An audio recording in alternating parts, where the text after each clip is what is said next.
अस्सलाम वालेकुम नाजरीन, आप देख रहे हैं न्यूज़ वाइज। मैं हूं जवाद अहमद सिद्दीकी। आज शाम तक नाजरीन इस बात की कवी उम्मीद जाहिर की जा रही थी कि नई विफाकी काबीना हलफ उठा लेगी, लेकिन हुक्मरान जमात ने अभी ये बताया है कि इस हवाले से मुशावरत का अमल मुकम्मल ही नहीं हो सका। ये मुशावरती अमल एक आध रोज़ और जारी रह सकता है, जिसके बाद ही विफाकी काबीना हलफ उठा पाएगी। आज नौ मुंतखब वज़ीर आज़म शाहिद खाकान अब्बासी साहब मरी तशरीफ़, वहाँ नवाज शरीफ साहब से उनकी मुलाकात हुई, मुशावरत हुई, उनके हमरा दीगर लीगी क़यादत मौजूद थी और उसके बाद उन्होंने मीडिया से गुफ्तगू करते हुए ये बताया कि गो के पॉलिसीज़ माजी की ही जारी रहेंगी, लेकिन नई काबीना के हवाले से मुशावरत ताहाल मुकम्मल नहीं हो सकी है। सहाफ़ियों से गुफ्तगू में उन्होंने क्या कहा, पहले इसको ज़रा देखिए, फिर मज़ीद बात करते हैं।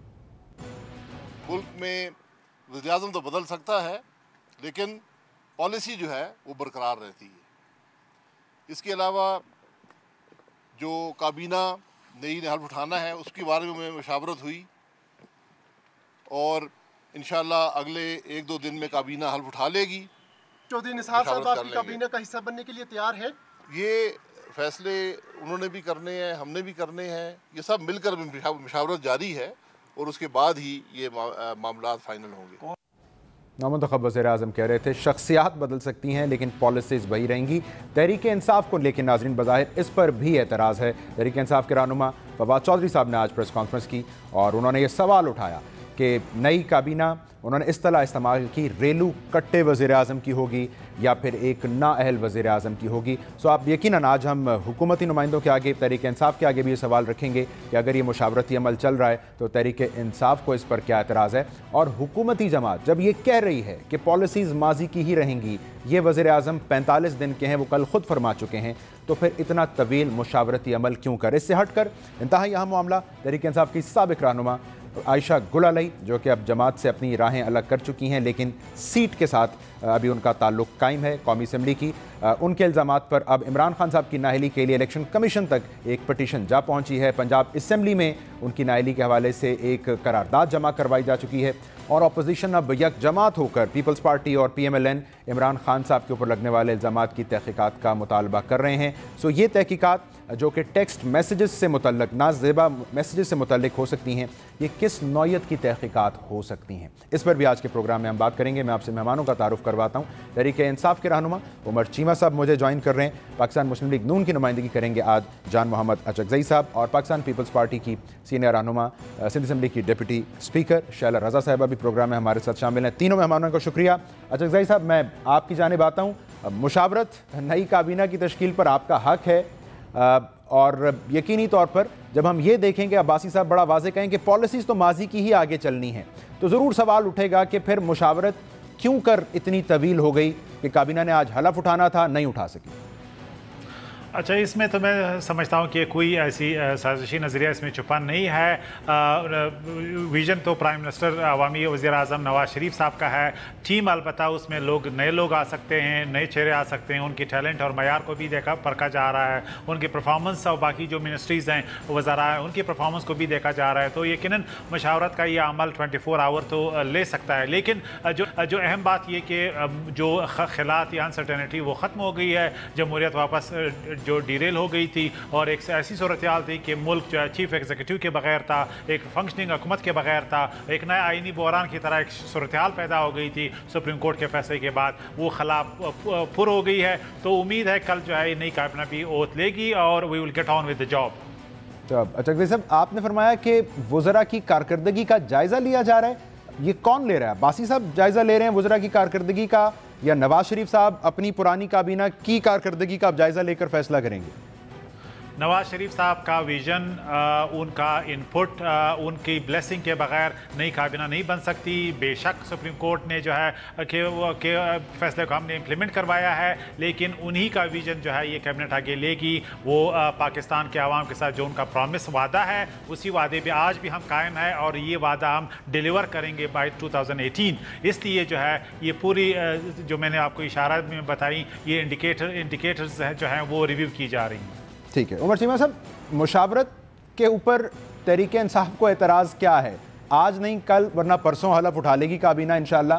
सो ये सवाल कंसर्न है क्या अंडरलाइंग पीटीआई का, जब फवाद चौधरी साहब कहते हैं कि रेलू कट्टा वज़ीर आज़म की काबीना होगी या नाहल वज़ीर आज़म की होगी?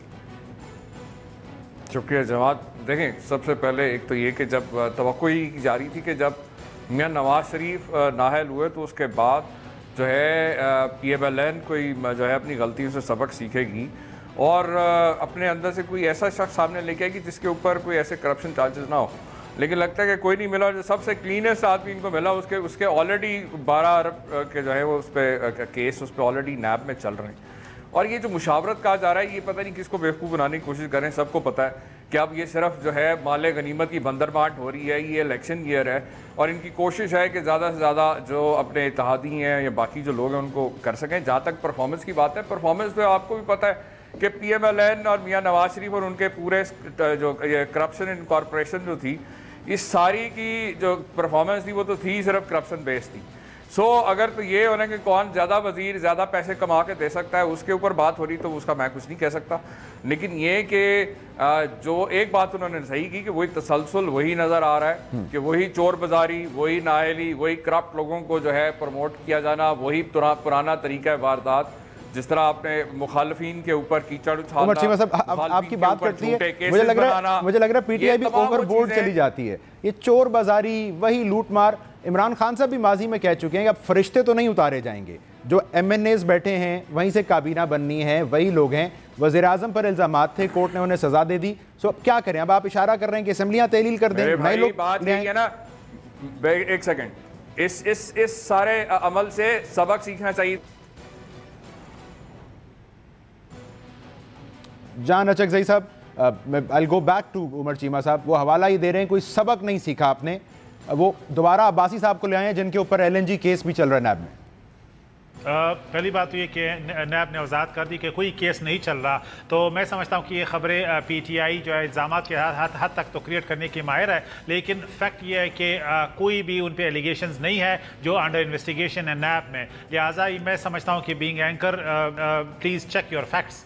दूसरी बात ये कि मैं समझता हूँ कि PTI का जो भी नैरेटिव है करप्शन के हवाले से, सुप्रीम कोर्ट ने का डिसीजन है वो सैलरी ड्रा ना करने पे यानी नाइली आई है, उस पे एक डिबेट है। पाकिस्तान के अवाम ने और भी बहुत से डिसीजन जो नहीं माने, यहाँ पे भी एक पॉपुलर लीडर को टेक्निकली नॉकआउट किया गया है, लेकिन अवाम जो है आज भी नवाज शरीफ साहब के साथ है। और ये आप 2018 में भी देखेंगे, अभी जो भी इलेक्शन होने वाले हैं पंजाब में या कहीं और, वहाँ पे भी नून लीग की परफॉर्मेंस आप देखेंगे। तो ये तो अपनी जगह पे एक डिबेट है, लेकिन अहम बात ये कि जो हमारा फोकस है, फोकस ये गवर्नेंस के हवाले से, इंफ्रास्ट्रक्चर डेवलपमेंट, पाकिस्तान में एनर्जी का रिवोल्यूशन और इंसानी तरक्की के हवाले से जो प्रोजेक्ट्स लॉन्च हैं, जो चल रहे हैं, उसी को पाए तकमील तक पहुंचाया जाए। ये नई चैलेंज है और ये इसी प्राइम मिनिस्टर का खाकान अब्बासी साहब का भी थाइया है, प्लिज है कि वो इसको आगे बढ़ाएंगे। लेकिन क्या PTI के लिए अब सियासत क्या रह गई है? करप्शन का तो खुद इन्होंने बाजार गर्म किए। इनकी अपनी एक खातून MNA ने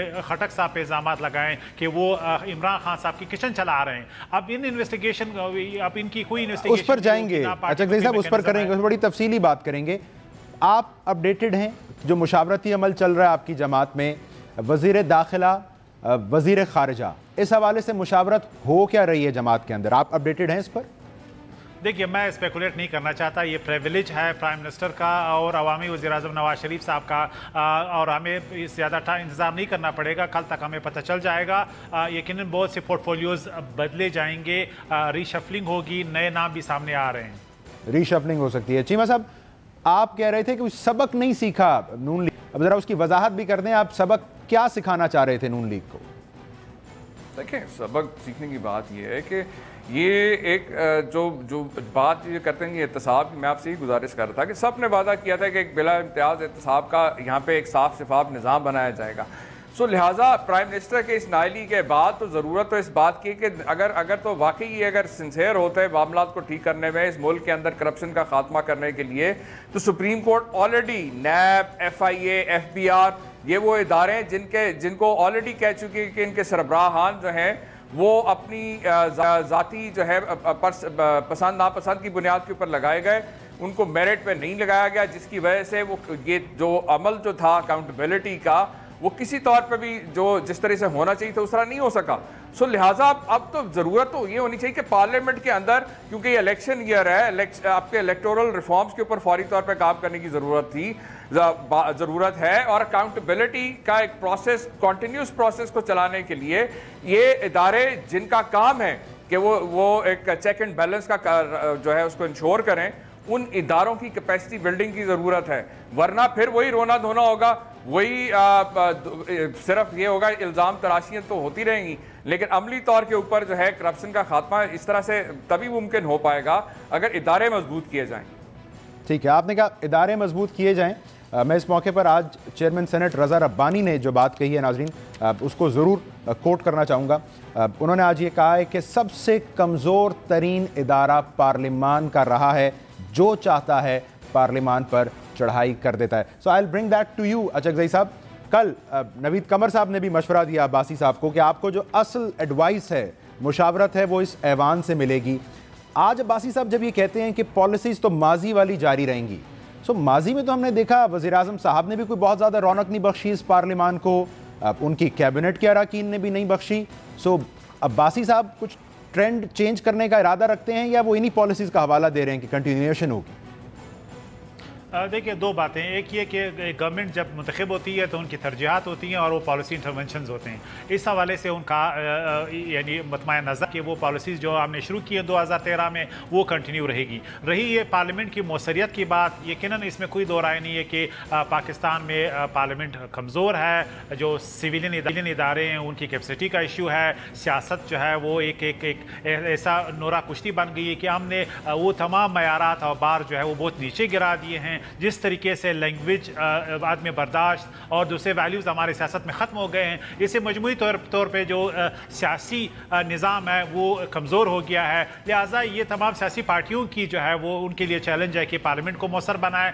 सियासत की जो लिजिटमेसी है, जो सवाल पैदा किए गए कि वो डिलीवर नहीं कर पा रहा, गवर्नेंस के हवाले से भी, दूसरे इशूज़ पे, इस पर भी तवज्जो हम सब की जिम्मेदारी है। पार्लियामेंट को मजबूत बनाना तमाम सियासी पार्टियों की जिम्मेदारी है। हाँ, ट्रेजरी बेंचेस की भी सबसे ज़्यादा जिम्मेदारी है। हम यकीनन प्राइम मिनिस्टर अब्बासी साहब वो मेक श्योर करेंगे कि वो ज़्यादा से ज़्यादा असेंबली में आएँ। लेकिन अहम बात यह है कि पाकिस्तान में सियासी पार्टियों ने क्या इस जमहूरियत को एक डिलीवरेबल सिस्टम में बदलना है या नहीं। अभी तक सूबों के लेवल पे भी, मरकज़ के लेवल पे भी ये वो डिबेट है जिसको अभी हमें आगे करना है। सिर्फ ये कि हमने इक़्तिदार तक पहुँचने के लिए सब कुछ करना है और किसी भी तरीके से एक इनकम्बेंट गवर्नमेंट को काम नहीं करने देना है। अगर ये वतीरा रहा तो पाकिस्तान में जमहूरियत जो है जिस तरह आज गालिब बनी है, जिस तरह गवर्नेंस की प्रायोरिटीज़ जो है वो आज चैलेंज है, जिस तरह बाकी इदारे जो है वो अनचेक्ड और अनअकाउंटेबल है पार्लियामेंट के सामने, ये फेनोमेनन माजी तो आज भी और कल भी इसी तरह रहेगा। ठीक है चीमा साहब, अगर आप इस पर ऐड करना चाहें, पार्लियामान हमने देखा इमरान खान साहब येट अगेन पार्लियामान ना आने का उन्होंने फैसला मेक किया जब अब्बासी साहब और नौ मुंतखब वज़ीर-ए-आज़म को हमने सेलेक्ट करना था। अदर देन दैट चाहती क्या है इस वक्त पीटीआई? एक राय यह आती है कि जी ये रेलू कट्टे वज़ीर-ए-आज़म हैं, फिर शाह महमूद कुरैशी साहब, इवन शेख रशीद साहब कहते हैं कि जी इनकी तो इस टेन्योर में बरकत पड़ेगी, ये 2018 तक होंगे। सो पीटीआई की इस वक्त जहन पर है क्या? आप अब्बासी साहब को कंटिन्यू करता देखना चाहते हैं या आप एक्चुअली चाहते हैं वो 45 दिन ही रहें?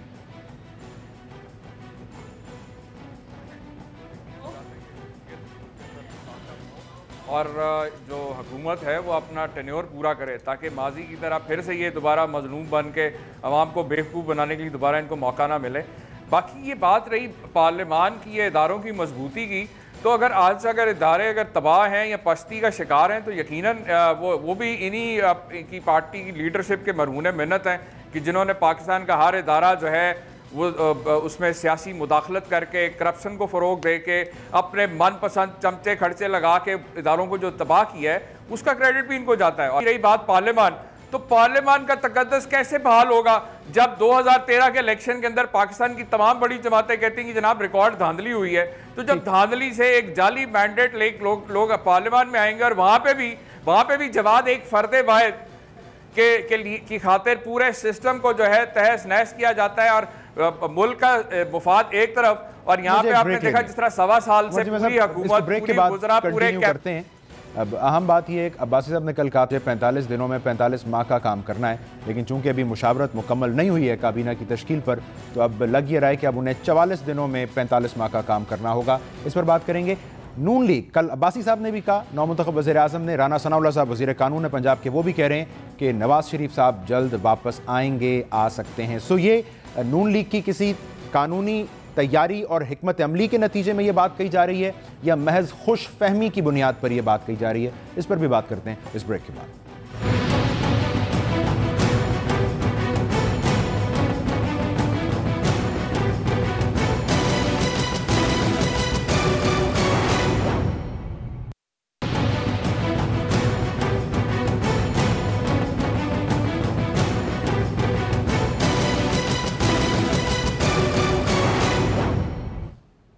वेलकम बैक नाज़रीन। हम बात कर रहे हैं प्रोग्राम में नई काबीना जिसको आज बुनियादी तौर पर हलफ उठाना था, वो तश्कील ही नहीं हो पाई और उस पर मुशावरत का अमल जारी है। इस पर हम बात कर रहे हैं। पीपल्स पार्टी की रहनुमा, सिंध असेंबली की डिप्टी स्पीकर शैला रज़ा साहिबा भी हमें ज्वाइन कर चुकी हैं। शैला साहिबा, वेलकम टू द शो। मैं आप ही के पास ले आता हूँ ये सवाल। रज़ा रब्बानी साहब, चेयरमैन सेनेट ने आज ये कहा कि सबसे कमज़ोर तरीन इदारा पार्लिमान का रहा है, जिसका जब दिल करता है इस पर चढ़ाई कर देता है। और कल नवीद कमर साहब मशवरा दे रहे थे खाकान अब्बासी साहब को कि ऐवान मजबूत होगा तो वज़ीर आज़म मजबूत होगा। बट अब्बासी साहब बार बार ये दोहरा रहे हैं उनके वज़ीर आज़म नवाज शरीफ हैं, अवाम के वज़ीर आज़म नवाज शरीफ हैं, पॉलिसीज़ माजी की जारी रहेंगी। सो माजी की पॉलिसीज़ के साथ अब ऐवान मजबूत हो जाएगा? देखिए, यहाँ पे दो बातें जो हैं वो गड़बड़ हो गई हैं, और वो ये है कि एक तो ये है कि जो लोग अपनी पार्टी से और अपने लीडर से वफ़ादार होते हैं, वो कुछ भी हो जाए वो साथ नहीं छोड़ते। और मेरी आवाज़ आ रही है? जी बिल्कुल, मैं सुन रहा हूँ आपको शैला साहब। हाँ, तो अब यहाँ पर सूरत हाल ये है कि एक भाई इनके शहबाज शरीफ अभी भी वज़ीर आला हैं, और इसके अलावा कुछ लोग जो हैं वो जैसे शाहिद खाकान अब्बासी हैं, वो ज़िया के ज़माने से जो है वो PMLN में उनके वालिद साहब भी थे, फिर वो भी हैं, तो उनका जीना मरना उड़ना बिछोना यही है, तो ये लोग कभी नहीं हटेंगे। अब जो पॉलिसीज़ है, आप बेशक उनको वज़ीर आज़म के मर्तबे से हटा दिया गया है, और क्या कहते हैं, उनके पास पार्टी की वो ओहदा रख के जो है वो भी नहीं कर सकते, ओहदा भी नहीं कायद के वो नहीं कर सकते, लेकिन कुछ भी कर दें उनकी रहनुमाई वो लोग लेते रहेंगे।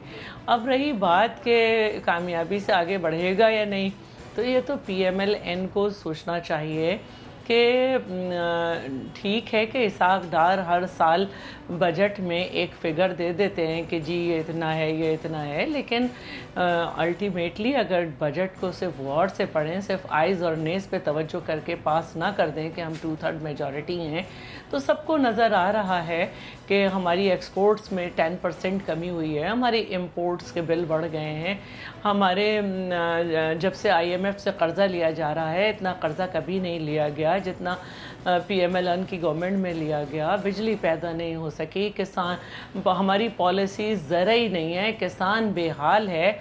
और इसके अलावा जो हमारी ख़ारजा पॉलिसी है कि पाकिस्तान दुनिया में तन्हा होता जा रहा है, अफ़गानिस्तान से ताल्लुकात बिगड़ गए, ईरान से अच्छे नहीं हैं, इंडिया पहले ही दुश्मन है, ये सब देखते हुए ये देखना चाहिए कि आखिर ऐसी क्या वजूहात हैं कि 2/3 मेजॉरिटी की गवर्नमेंट जो है वो कुछ भी नहीं कर पाई। तो ये पॉलिसीज़ ज़रा मैं समझती हूँ कि उनको रिविज़िट करनी चाहिए।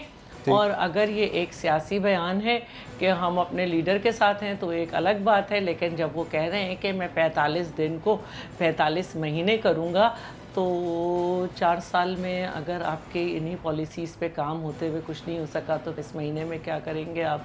अगर 45 दिन को समझते हैं तो बेहतर यही है कि बहुत सारे रिजर्वेशंस बहुत सारे लोगों को फैसले पे हैं होती हैं, जब भी कोई इस तरह का बड़ा फैसला आता है और वक्त एक अलग फैसला दे रहा होता है, लेकिन सबसे बड़ी चीज़ तो पाकिस्तान है और इस पाकिस्तान के लिए जनाजे उठा के भी पॉलिटिकल पार्टी पाकिस्तान आपकी इजाज़त से मैं अचक से हिसाब से मैं ये समझती हूँ रिस्पांस ले लूँ। मैं ये समझती हूँ कि वाकई पाकिस्तान इस वक्त अकेला एक पार्टी नहीं चला सकती। हमें बैठना होगा सबको कि इसकी माशी पॉलिसी किस तरह बनाई जाए, इसकी फॉरेन पॉलिसी कैसे ठीक की जाए, ये बहुत वक्त की ज़रूरत है। ठीक है, अच्छा साहब ज़रा ये भी फरमाएं, जैसे शैला साहब पॉइंट आउट करें, वज़ीर-ए-आज़म नवाज शरीफ जब गए तो उनके साथ जारी बात है वो वजारत खारिजा का कलमदान भी चला गया क्योंकि था ही कोई नहीं वज़ीर खारिजा। सो अब भी आपको लगता है पाकिस्तान को ज़रूरत नहीं है, प्लस आपको अगर पुरानी पॉलिसीज़ ही चलानी है और बार बार लीगी क़यादत कह रही है वज़ीर-ए-आज़म नवाज शरीफ हैं, वापस भी आ रहे हैं, सो ये किन ग्राउंड्स पर आप इस उम्मीद का इजहार कर रहे हैं कि नवाज शरीफ साहब वापस आ जाएंगे? पहली बात तो ये कि फॉरेन ऑफिस का एडवाइज़र मौजूद है, यानी अगर वो कल उसी को लगाया जाता है, फैसला करेगा तो उसकी एक्सपर्टीज़ वही फॉरेन मिनिस्टर की है। टैग बदल कर देने से पाकिस्तान की फॉरेन पॉलिसी का जो हुजम है वो ओवरनाइट नहीं बदलता, वो एक नेशनल फॉरेन पॉलिसी स्ट्रेटेजिक जो हमारे डायरेक्शन है वो रहेगा उसी तरह। दूसरी बात ये कि जहाँ तक क्विकली मैं कहूँगा ये कर्जे की बात है, ये PTI भी इस पर बैंक कर रही है। आज भी 59% ऑफ GDP का रेशियो है हमारे कर्जे। दूसरी अहम बात ये कि GDP हमारी बढ़ी है पिछले 4 साल में, जो इनफॉर्मल GDP हमारी 20% है। हमारी सर्विस लाइबिलिटी जो है वो सर्विस होने में जो हमारा रेवेन्यू जनरेशन है वो 60% पे चला गया है। 19 से 20 हज़ार अरब जो है हमने रेवेन्यू जनरेट किया है, लिहाजा उसको सर्विस करने की हमारी सलाहियत भी बढ़ी है। इसको मैं सिर्फ फिगर्स की बुनियाद पे एग्जैजरेट करना कि इतने फिगर लोन लिया है ये हम काउंट नहीं करते कि रेवेन्यू भी बढ़ा है, GDP का ओवरऑल हुजम भी बढ़ा है। लिहाजा फैक्ट्स को डिस्टार्ट करने का अगर किसी ने सीखना है तो वो PTI और पीपल्स पार्टी का काम है इस हवाले से। लेकिन चले मैं उस पर वक्त नहीं ज़ाया करता, रुपए की जो कदर गिरी है, जो तिजारती खसारे में इजाफा है, इसको हम फिर किसी और दिन बात कर लेंगे। आप दूसरे पॉइंट पर आ जाइए। अच्छा, फिर ये कि नवाज शरीफ साहब देखिए मुख्तलिफ ऑप्शंस हैं। पहली बात ये कि आज जिस तरह रज़ा रब्बानी साहब ने कहा कि आर्टिकल 6263 एक 58 क्लॉज बन चुका है, यकीनन अब हमारे पूरे पार्लियामेंट के लिए सोचने का मकाम है कि हम इसको कब और कितना जल्दी तरमीम करें। दूसरी बात ये कि बेनज़ीर भुट्टो साहब का विजन, साहिबा का vision, prime minister Nawaz Sharif साहब का विजन कि अकाउंटेबिलिटी का मतलब हर मुंतखब वज़ीर आज़म को आप घर भेज देते हैं एक छोटे से प्रिटेक्स्ट पर। क्या आप ज़रूरत नहीं है कि प्राइम मिनिस्टर के ऑफिस को इम्यून किया जाए कि जब तक हम द बोर्ड अकाउंटेबिलिटी इंश्योर नहीं करते, जिसका मतलब है ब्यूरोक्रेट्स, जजेस और प्राइवेट सिटीजन्स, और इसके लिए हम एक ऐसा निजाम। अच्छा, मैं क्विकली आपकी तवज्जो अगर इधर दिलवा पाऊं, आपको अंदाजा है एक तरमीम पेंडिंग रही असेंबली में जो प्रॉब्ली आपकी जमात की अदम तवज्जो की वजह से मूव फॉरवर्ड ना हो पाई, जिसकी बुनियाद पर 184(3) के तहत जो फैसला आता है सुप्रीम कोर्ट से उसको लार्जर बेंच के आगे अपील में ले जाया जा सकता है। आपकी अपनी जमात के MNA कहते हैं कि मैं कहता रहा इस पर अमल कर लो, इसको अमेंडमेंट कर लो, किसी ने तवज्जो ही नहीं दी। सो ये पार्लियामान को संजीदगी से लेने का, इंपॉर्टेंस देने का सही नहीं जी नहीं, ये बिल्कुल इसमें सदाकत नहीं है। असल में हम पे ये तंकीद की गई कि हम ये प्राइम मिनिस्टर नवाज शरीफ साहब का जो केस चल रहा था उसको बचाने के लिए एक डायरेक्टेड लेजिस्लेशन कर रहे हैं, लिहाजा इत्तेफाक राय ना होने की वजह से हम उसको मूव ना कर सके। अब ये अलग डायलेमा है कि आर्टिकल 10A जो है वो इंश्योर नहीं हुआ और इस तरह जो फैसला आया वो अपनी जगह पे एक मुतनाज़ फैसला है, लीगल लिखुनात सबके सामने। दूसरी अहम बात ये कि अभी हम जाके जो अहम क्रिटिकल लेजिस्लेशन ठीक है, पॉइंट टेकन। ये अलग बात है कि ये 2010 से पेंडिंग चला रहा है मामला। चीमा साहब क्विकली अगर आप इस पर ऐड करना पाएं, मैं इस गुफ्तगू समेट के मैं उसके बाद आयशा गुलालई साहिबा के जो इल्ज़ामात हैं और जिस पर उस आपकी पार्टी ने रिस्पॉन्ड किया उस पर आना चाहूँगा। इस सूरत हाल में पार्लियामान कहाँ स्ट्रेंथन हो रहा है चीमा साहब? देखिए, पार्लियामेंट कैसे स्ट्रेंथन हो सकता है? जैसा मैंने आपसे कहा कि ना आपका इलेक्टोरल रिफॉर्म्स पे कोई तवज्जो है, ना ही अकाउंटेबिलिटी के ऊपर है। और जब इस तरह के मामला, जिस तरह भी इन्होंने खुद भी एक्सेप्ट कर लिया कि जनाब हमारा मकसद तो जो है जो हमने तो सिर्फ पिछले 65 साल के कर्जे एक तरफ पिछले 4 साल के अंदर दुगने हो गए बैरूनी कर्जे, रेवेन्यू जनरेशन नहीं हुई, अलबत्ता कर्जे पे कर्जा लेके जो है। और जो अभी पिछले दिनों जो US स्टेट डिपार्टमेंट की आई फिगर्स आए कि पाकिस्तान से सालाना तकरीबन $10 अरब की मनी लॉन्ड्रिंग हो रही है। तो ऐसे सूरत हाल के अंदर मैं नहीं समझता कि जब तक अमली तौर पर कोई इक़दाम ना किए जाएँ कोई खातर खा नताइज निकलने की उम्मीद है। ठीक है, क्विक ब्रेक नाज़रीन। प्रोग्राम में आयशा गुलालई साहिबा पर अब पाकिस्तान तहरीक इंसाफ ये कह रही है कि ये भी बज़ाहिर नून लीग की जानिब से इमरान खान की किरदार कुशी मुहिम चलाई जा रही है। बड़े संगीन इल्ज़ामात इमरान खान साहब पर लगे हैं। जवाबन PTI ने आयशा गुलालाई साहिबा पर इल्ज़ामात लगाए हैं। अब तहकीकात का मुतालबा भी सर उठा रहा है। बज़ाहिर ये लग रहा है कि पाकिस्तानी सियासत पर जो नाअहली का बादल है, मौसम है, वो मज़ीद गहरा हो गया है। इस पर मज़ीद बात करते हैं इस ब्रेक के बाद।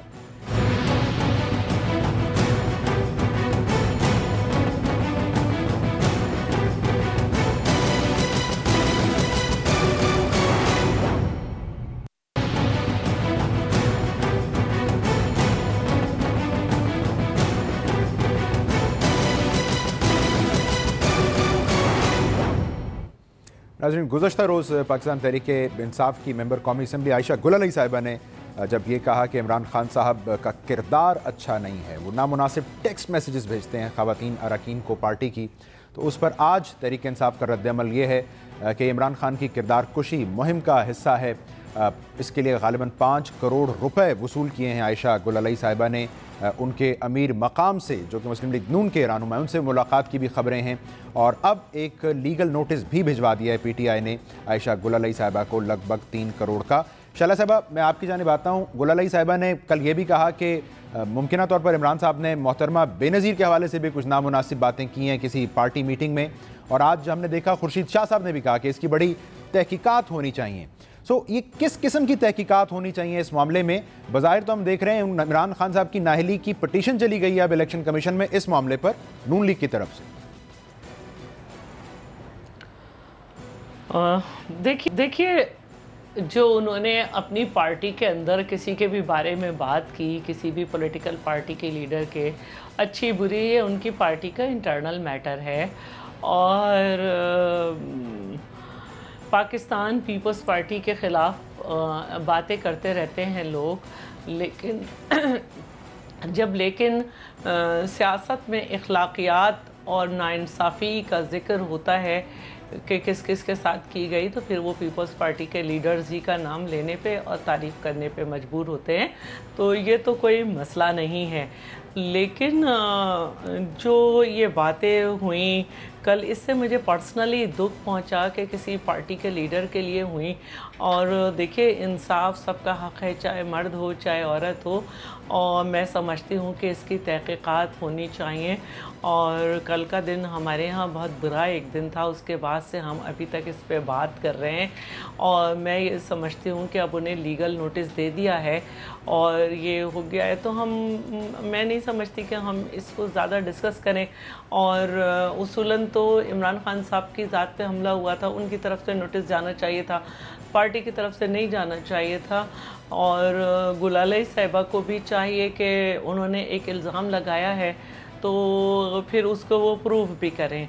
और बाकी जो उन्होंने सीता वाइट के हवाले से बातें की, वो सबको मालूम है कि इमरान खान साहब ने अपना DNA करा के अपनी बेटी को अपनी बेटी साबित किया वगैरह वगैरह। ये बातें नहीं उठाई गई अब करना, और फिर आपको अपना इल्ज़ाम साबित करना है कि आपने जो लगाया है कि आपको मैसेजेस किए गए, तो आपको वहाँ पे आपको तहक़ीक़ात में जाना चाहिए, कोर्ट जाना चाहिए, कुछ करना चाहिए। और दोनों तरफ से जो ज़ाती हमले एक दूसरे पे शुरू हो गए वो नहीं होने चाहिए। मुझे अच्छा नहीं लगा कि यहाँ तक कहा गया कि वो शादी करना चाहती थी। भाई, ऐसी कोई बात नहीं है। हर एक दुनिया में लड़कियां सिर्फ इमरान से शादी नहीं करना चाहती। वो रेहाम खान थी, वो डिवोर्सी थी, उनके बच्चे थे बड़े, उन्होंने एक फ़ैसला ले लिया। और या ये कहना इस तरह की बातें कि इमरान खान ने, क्योंकि उन्हें बहुत झाड़ा था किसी एंकर के सामने कि वो पार्लियामेंट में नहीं आती, इस पे तो भी नहीं वो जा सकती, क्योंकि इमरान खान ख़ुद भी पार्लियामेंट में नहीं आते, अपने नॉमिनेटेड वज़ीर आज़म के लिए भी नहीं आए। या NA1 तो मैं समझती हूँ कि ये कोई ऐसी बात ही नहीं है, ये तो इनका बहुत उरूज था जब इनके हाथ से निकल गई, और बहुत कम इन्हें वोट मिले, और अभी कोई ऐसी फाइनलाइज पोजीशन भी नहीं हो रही है, फाइनलाइजेशन में भी नहीं है, आपने एक नुक्ता उठाया, कोई भी पार्टी फाइनलाइज कर रही हो। तो ये जो इल्ज़ाम आया है मैं समझती हूँ इंतहाई बुरा है और इसकी तहकीकात होनी चाहिए। तहकीकात होनी चाहिए। आपने जो नुक्ता उठाया कि मुख्तलिफ किस्म की तजावीज़ आई हैं आयशा गुलालई साहिबा के इल्ज़ामात पर रद्द अमल, खुसूसन हम ट्विटर पर नाज़रीन अगर आप जायज़ा लें, जो आवाज़ की वेबसाइट है, इंतहाई काबिल एतराज़ से लेकर इंतहाई नामुनासिब तक मुख्तलिफ रद्द अमल आए हैं इन इल्ज़ामात के ऊपर। सो मुख्तलिफ शख्सियात ने किस तरह रद्द अमल दिया इन इल्ज़ामात पर, हमारी टीम के मेंबर सारा अतीक ने एक रिपोर्ट तैयार की है। ये रिपोर्ट देखिए, फिर मज़ीद बात करते हैं। तहरीक इंसाफ की रुकन कौमी असम्बली आयशा गुलालई ने इमरान खान के खिलाफ संगीन इल्जामात लगाते हुए पार्टी छोड़ दी। आयशा गुलालई के इल्जामात ने उन्हें जहां मुस्लिम लीग नवाज और पीपल्स पार्टी की हमदर्दियां दिलवाईं, वहीं पीटीआई कारकुनों की जानिब से उन्हें शदीद तनकीद का निशाना भी बनाया गया। ट्विटर पर उनके इल्जामात की सदाकत पर बहस जारी है, जिसने आयशा गुलालई को ट्विटर का टॉप ट्रेंड बना दिया। पीपल्स पार्टी की नफीसा शाह ने इमरान खान की इखलाकी और परवेज खटक की माली करप्शन के इल्जामात पर तहकीकात का मुतालबा कर दिया और कहा कि आयशा गुलालई को कौमी असम्बली के स्पीकर को बाकायदा शिकायत दर्ज करवानी चाहिए। पीटीआई के शफकत महमूद ने इल्जामात की तहकीकात से आंख चुराते हुए आयशा गुलालई पर इल्जाम लगाया कि वो NA1 का टिकट चाहती थी। टिकट ना मिलने पर उन्होंने इमरान खान के खिलाफ बहुतान तराशी शुरू कर दी। फौजिया कसूरी ने इल्जामात की तहकीकात का मुतालबा करते हुए कहा, 24 साल वाबस्तगी में इमरान खान को गैर मुनसिफाना जरूर पाया, लेकिन खवातीन की तौहीन करने वाला नहीं। ANP की बुशरा गौहर ने इल्जामात की तहकीकात के लिए कमेटी कायम करने का मुतालबा किया। गुलालई के इल्जामात पर पाकिस्तानी सेलिब्रिटीज भी खामोश न रहीं और वकार सका ने इंतहाई नाजेबा अल्फाज इस्तेमाल करते हुए आयशा गुलालई की सोच को पस्त करार दिया। वीना मलिक ने भी आयशा गुलालई पर कोड़ियों की एवज अपने असूलों का सौदा करने का इल्जाम लगाया। आयशा गुलालई के इल्जामात और इस पर सियासतदानों, मीडिया और अवाम का रद्द अमल से तो लगता है कि पाकिस्तान में 90 की दिहाई की सियासत एक बार फिर लौट आई। मेड इन इंग्लैंड नहीं है ये, तो न जाने कहां से आई है और इसको किसने ला के बैठा दिया है। अचकज़ई साहब, नहीं जाते हम, माजी की बात नहीं करते। नवाज शरीफ साहब ने एक हालिया जलसे में पीटीआई खवातीन के बारे में क्या कहा, हम उसकी बात भी नहीं करते। लेकिन ये जो रिएक्शन है फौरी तौर पर PMLN का, इल्ज़ाम लगा, ECB पहुंच गए कि जी इमरान खान साहब को इस पर नाअहल कर दिया जाए। ये आपको लगता है एक वेल थॉट आउट रिएक्शन है? देखिए, पहली बात ये कि अजीब ज़ख्खेज़ बात है। एक खातून शिकायत करती है कि मेरे साथ मैं हरस हुई हूँ और इल्ज़ामात लगाती है। फ़ौरन इसके जवाब में ये बात आ जाती है, जी आपकी बहन भी निकल डालती है, जी आपको पैसे मिले कहीं से, जी आपको प्लांट किया गया है। जब वो कहती है कि मुझे मेरे साथ ये हुआ है, तो क्या PML ने खान साहब को कहा था कि आप उन्हें टेक्स्ट मैसेजेस दें? क्या इसकी तहकीकात खुद PTI को नहीं करनी चाहिए कि उनके एक MNA, सिटिंग MNA, एक पार्टी वर्कर जो 4 साल से उनके लिए एक प्राइड थी, वो इन्वेस्टिगेशन नहीं होने चाहिए? जब इतने संगीन इल्ज़ामात लगते हैं, आप हम पे तो 1000 इल्ज़ाम लगाते हैं दिन को, 1000 मुतालबे करते हैं। खुद आपकी अपनी अकाउंटेबिलिटी का निज़ाम ये है कि एक खातून, मेरी भी बेटी है, बहन है, अगर वो मेरे पास आती है, मैं कहूँगा जी आप जाएँ पहले अदालत में, आप जाएँ प्रेस कॉन्फ्रेंस करें, पहले जाएँ आप वो जो टेक्स्ट मैसेजेस है लोगों को दिखाएँ, ताकि लोगों को पता चले कि वाकई आपके साथ ये हुआ है। ये रिडिकुलस है। हमने अगर खवातीन को सोसाइटी में पोलिटिकली, इकोनॉमिकली इंटीग्रेट करना है, उनके लिए महफूज माहौल बनाना है, अगर ये नहीं होगा तो यहाँ पे ये मुल्क मिसोजिनिक की जो एग्जांपल्स इस वक्त पार्टियों में है, बिलखसूस PTI में, वो इसी तरह रहेंगे और भी हमें शिकायतें मिलेंगी और फिर कोई खातून जो है वो दावा भी नहीं कर सकेंगी, वो अनमास्क भी नहीं कर सकेंगी। क्विकली लेकिन अब नोटिस चला गया आयशा गुलालई साहिबा को, अब आप क्या चाहते हैं?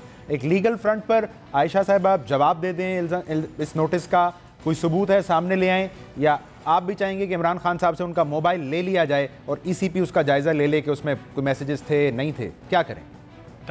पहली बात तो ये कि मैं कंडेम करता हूं कि विक्टिम को हम यहाँ पे ब्लेम कर रहे हैं कि जी आपने ये खुद इल्ज़ामात लगाएं, आप वजाहत करें। दूसरी बात ये कि इस पे तहकीकात होनी चाहिए, सोए मोटो नोटिस लेना चाहिए। एक लीडर जो पूरी दुनिया पे इखलाकी, सियासी और करप्शन के इल्ज़ामात लगाता है, उन पे अपने ही MNA वादमाफ गवाह बन जाते हैं। तो क्या इस पे हमारी लीगल ऑर्डर क्यों खामोश होगी? हमारी सिविल सोसाइटी क्यों खामोश है? खुद PTI की वो खवातीन जो इस वक्त कहीं हवालों से छोड़ चुकी हैं, वो क्यों जो है नहीं बोल रही? और खुद हमारी जो खवातीन इस वक्त दूसरे फील्ड में हैं, उनके लिए एक सवाल है कि उनके फेलो उमर चीमा साहब रिस्पॉन्ड टू दैट। चीमा साहब, इमरान खान साहब जाती हैसियत में आकर वजाहत दे सकते थे, आपकी जमात ने, इमरान खान साहब ने अगर लीगल नोटिस भिजवाना था, सो ये कि 5 करोड़ रुपए वसूल किया आयशा गुल अली साहिबा ने इसके लिए, उनकी एक दिन पहले अमीर मकाम साहब से मुलाकात हुई, ये कोई नून लीग की तरफ से साजिश है,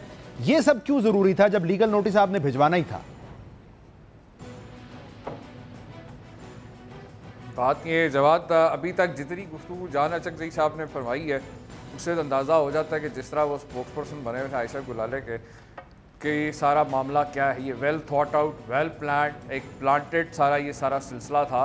क्योंकि एक तरफ एक नाहल शख्स जिसका केस नैब में चल रहा है उसको वज़ीर आज़म के तौर पे इलेक्ट करवाया जा रहा था, और मेरे से यकीनन शैला बीबी भी इससे एग्री करेंगी कि मियां नवाज शरीफ जिनको JIT की सारी प्रोसीडिंग ये कोर्ट के अंदर प्रोसीडिंग्स के बाद जब 20 अप्रैल को फैसला आया, पाकिस्तान के 2 सीनियर तरीन जजों ने जब गॉड फादर कहा है ऑफ करप्शन का, तो किसी वजह से कहा है। मियां नवाज कैरेक्टर है पाकिस्तान की सियासत का जिसने 80 की दहाई से पाकिस्तान की सियासत के अंदर लूट मार करप्शन को अगर किसी ने फरोग दिया है और आयशा गुल अली साहिबा के इल्जामात की बात कर रहा हूं, कार्रवाई को किसी देखे PTI के जवाब की बात कर रहा हूं। बात ही सुनी तो फिर फायदा क्या? चीमा साहब प्लीज वक्त कम थोड़ा सा अगर ख्याल करेंगे, मैं इस इशू पर बात करना जवाब दे रहा हूं ना जी।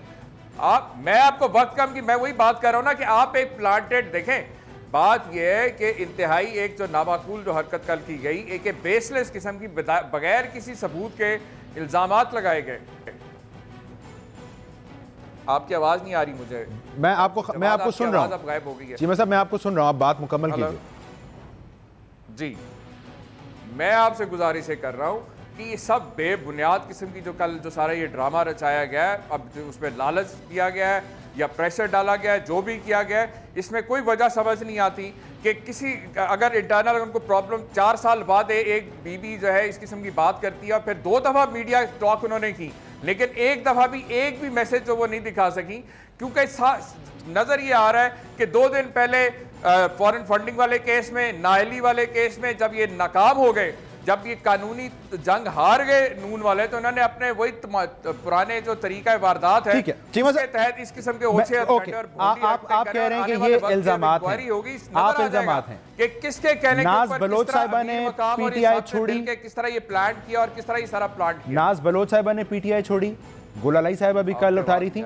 एक मजमूई तासुर बन रहा है जैसे PTI में खवातीन का किरदार बहरहाल सुकड़ता जा रहा है। सो यू डू रियलाइज कि कहीं ना कहीं एक इशू है प्रिवेलिंग। ऐसा हरगिज नहीं है मेरे भाई। अगर एक दो अगर खवातीन छोड़ के गई तो उनसे कई गुना ज्यादा कुछ 8-10 ने आता हूं मैं आपकी जानिब ज्वाइन किया होगा पार्टी, ये बात नहीं है। और नाज बलोच ने तो खुद इस चीज को एडमिट किया, नाज बलोच ने खुद कल इस चीज को एडमिट किया कि पार्टी के अंदर जो इल्जामात और जिस किस्म की बातें आयशा ने की हैं इस किस्म के बिल्कुल नहीं है। हाँ, सियासी इख्तलाफात थे नाज बलोच के जिसकी वजह से उन्होंने छोड़ा। ठीक हो गया। शैला साहब आप इस पर रिस्पॉन्ड करना चाह रही हैं और मैं आपसे सवाल ये करना चाहूँगा कि इसका मतलब है हमारी पॉलिटिकल पार्टीज़ में अगर एक खातून उठकर हैरासमेंट का इशू उठाएगी तो उसी को ब्लेम किया जाए, उसके पास ऑप्शंस हैं क्या अगर वो हकीकी तौर पर हैरासमेंट का शिकार हो रही है? जवाब देखें, ये आप ट्विस्ट नहीं करें। जवाब हेलो जवाद साहब आप देखें, चीमा साहब this is a hypothetical question. मैं जवाब दे देती हूं। चीमा साहब आपसे ये बात करना उमर साहब मैं जवाब this is a hypothetical question, मैंने PTI की बात नहीं की है। सबूत फराहम करने चाहिए थे जी शैला साहब, और सबूत के साथ बात करनी चाहिए थी ना। उमर साहब मैं जवाब दे दूं। देखिए हमारे माशरे में जितनी एक मर्द की इज्जत है इतनी ही एक औरत की इज्जत है। अगर किसी औरत ने एक ये बात की है तो फिर उसको ये प्रूफ करना पड़ेगा, वरना मैं ये समझती हूँ कि अगर आयशा ये बात प्रूफ नहीं कर सकें तो ये जो इल्ज़ाम लगाया गया है ये उससे भी बुरी बात होगी। और पार्टीज़ जो है वो 100 इख्तलाफात होते हैं जिन पे छोड़ी जा सकती है, कुछ नहीं तो इसी पे छोड़ी जा सकती है कि आइंदा इंतखाबात में किसी और पार्टी का चांस है। लेकिन ये जो पर्सनल इल्ज़ाम लगाया है ये आयशा गुलाले को प्रूफ करना होगा, वरना ये पूरी ख़वातीन जो पूरी जगह पे बैठी हुई हैं एक तासुर ये जाएगा कि ये अपने मकसद के लिए किसी की भी कैरेक्टर असैसिनेशन कर सकती हैं। तो मैं ना गुलाले के साथ हूँ ना इमरान के साथ हूँ। मैं ये चाहती हूँ कि इसमें इंसाफ हो, इसमें तहकीकात हो और जो गलत है वो सामने आए। ठीक है जान अचकज़ई साहब, टू कंक्लूड इट, PTI की जानिब से बात घूम कर यहाँ आ रही है कि जैसे आप लोग आगे बढ़कर आयशा साहिबा की हिमायत कर रहे हैं, ये प्रॉबली आप लोगों की तरफ से कोई मुहिम चलाई गई है इमरान खान साहब के खिलाफ। देखिए आप तो सिर्फ ये कह रहे हैं कि उन्हें आप मीडिया ट्रायल के जरिए और टाइमिंग कर रहे हैं, उनके जो उनके सीरियस एलिगेशंस हैं, बजाय आप तहकीकात करें, इन्वेस्टिगेशन करें, आप उसी को ब्लेम कर रहे हैं और पीएमएल नून को ब्लेम कर रहे हैं। असल में मसला ये है कि पीटीआई समझती है कि सारे लोग फरिश्ते हैं और ये कोई गलती नहीं कर सकते, वहाँ पे कोई कल्चर ऑफ इम्प्यूनिटी नहीं है। खवातीन के बारे में खुद पीटीआई ने अपने कारकुनों को मना किया था, खुद खवातीन को मना किया था, तो एक कल्चर है पीटीआई। मैं आप दोनों शख्सियात को नहीं सुन पाऊंगा। चीमा साहब, लेट एचएक्सई साहब फिनिश। ये पीटीआई में पहली दफ़ा शिकायत नहीं हो रही, खुद पीटीआई में जलसों पे खवातीन की पार्टिसिपेशन के हवाले से सवालात थे कि उनके लिए सिक्योर माहौल नहीं है और उनके मेल कारकुन जो हैं वो भाई पहले आप अपने वो चंबा उसकी इंक्वायरी नहीं दे रहे, तो वहाँ पे भी ये शिकायत हमें मिली है कि पीके में उन्होंने खवातीन पे पाबंदी लगा दी थी कि आप जलसों में शिरकत ना करें। अब ये पीटीआई के अंदर ये सवाल है कि जब आप रिक्वेस्ट हम एक एक करके बात करें, रिस्पॉन्सिबिलिटी भी आपकी है कि मेक श्योर करें कि कोई भी हरासमेंट ना हो। जो आप बड़े अभी आपके जलसों में आती है, हमारी बहनें और बेटियां आती हैं, तो वहाँ पे आपकी जिम्मेदारी भी है। ठीक है चीमा साहब बिल्कुल पूछे ना इनसे कि वो चंबा हाउस में जो मर्डर हुआ था क्या बना उस एमएनए के कमरे से जो लाश बरामद हुई थी। तो सर आप उसको गुलाली से क्या ताल्लुक है? वो तो चले गए ईसीपी इमरान खान साहब की नाअहली के लिए, आप उस इशू को फॉलो कर रहे हैं? ताल्लुक है, इसलिए कि आप लोग के अपना किरदार क्या है और आप सिर्फ दूसरों के ऊपर कीचड़ छाड़ने के और दूसरों पे इस तरह के इल्जामात लगा के मामला को डिस्ट्रैक्ट नहीं कर सकते। इमरान खान के ऊपर आपने 21 साल हो गए, 21 साल से मैं देख रहा हूं कि आपको उनके खिलाफ और तो कुछ मिलता नहीं है, ना फिनेंशियल करप्शन ना कोई और चीज, और इस किस्म के भोंडे और इस तरह का कीचड़ उछाल के आपने 21 साल से आप कोशिश कर रहे हैं, इसमें कामयाबी नहीं मिलने वाली आपको। आपने 1.25 साल पूरी हुकूमत के वसाइल, पूरी तवज्जो मियां नवाज शरीफ और उनके खानदान के ऊपर जो है करप्शन बचाने पर लगी, और एंड में क्या हुआ कि मियां नवाज शरीफ के साथ पूरा का पूरा चोर निकला। लोग लिहाजा जरूरत अब अगेन वंस अगेन चीमा साहब मुझे लगता है हम मौजू से हट जाएंगे। 3 दहाइयों से कौम को ये बेवकूफ बनाने की कोशिश कर। I'll have to leave it there। Umar Cheema साहब, जान अचकज़ई साहब आपका शुक्रिया, शैला रजा साहब, नाज़रीन ये मामला हसास इसलिए है कि पाकिस्तानी सियासत में जो ख़वातीन का अमल दखल है वो यूं भी हमें इंतहाई महदूद दिखाई देता है, और ये ख़वातीन की चॉइस के तहत ऐसा नहीं है, ये हमारी माहौल और हमारी रवायात, हमारी सकाफ़त, हमारी सियासी रवायात की वजह से ऐसा दिखाई देता है। ऐसे में इस किस्म के संगीन इल्ज़ामात जो आयशा गुलालई साहिबा ने लगाए हैं बहरहाल मुतकाज़ी हैं इस बात के कि इनकी जामे तहक़ीक़ात हों। इमरान खान साहब की तरफ से वजाहत आए, अब उन्होंने लीगल नोटिस भिजवाया है, या किसी इदारे की तरफ से तहक़ीक़ात हों, लेकिन इस मामले की तहक़ीक़ात होनी चाहिए। न्यूज़ वाइज से इतना।